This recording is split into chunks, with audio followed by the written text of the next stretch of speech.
আসসালামু আলাইকুম। প্রতিদিনের মতো নতুন একটি ভিডিও নিয়ে চলে আসলাম। আশা করি সবাই ভালো আছেন। তো আজকের ভয়েসটা আসলে একটু অন্যরকম, কারণ আমার প্রচণ্ড ঠান্ডা লাগছে আর গলা ব্যথা করতেছে। এজন্য কথার ধরনটা একটু অন্যরকম হয়ে গেছে ভয়েসটা। তো সব স্কিপ করেন জিনিসটা।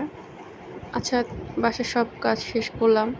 এখন দেখি আনাস এখানে বসে খেলতেছে। তা আমি চিন্তা করলাম যে আচ্ছা, ঘরের যে বাকি কাজগুলো আছে সেগুলো শেষ করি। ও দেখি এখানে বসে বসে গাড়ি খেলতেছে। এত গরম বারান্দায়, মানে রোদের উপর বসে বসে খেলতেছে।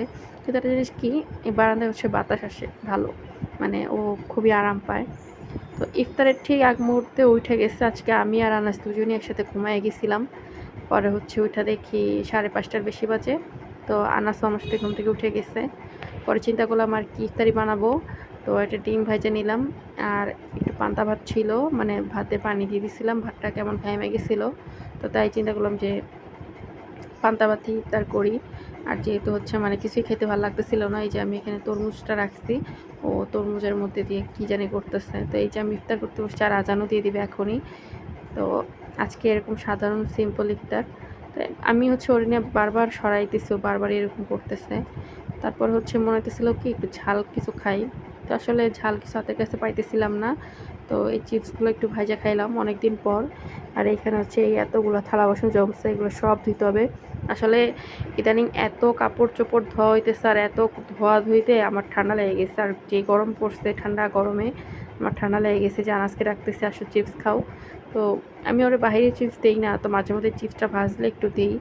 তো আসলে না দিলেও হয় না। পরে ইমুকে ফোন দিয়ে বলছিলাম যে একটু চটপটি নিয়ে আসতে।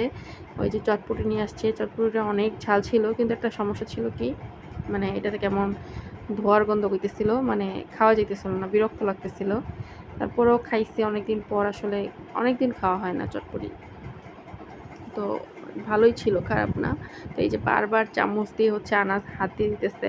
পরে আমরা একটু বাইরে গেছিলাম একটু বাজার করতে। পরে এসে ডিম ভুনা করলাম, ভাত রান্না করলাম, আর বেশি কিছু করি নাই। কারণ আগের দিনে শুটকির তরকারি ছিল, আর সেহরিতে আসলে ওরকম খাওয়া হয় না।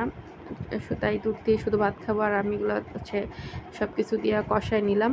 তো আমার ডিম ভুনাটা প্রায় হয়ে গেছে। তো আজকের মতো ভিডিওটা এ পর্যন্তই। সবাই ভালো থাকবেন, সুস্থ থাকবেন, আর আমাদের জন্য দোয়া করবেন।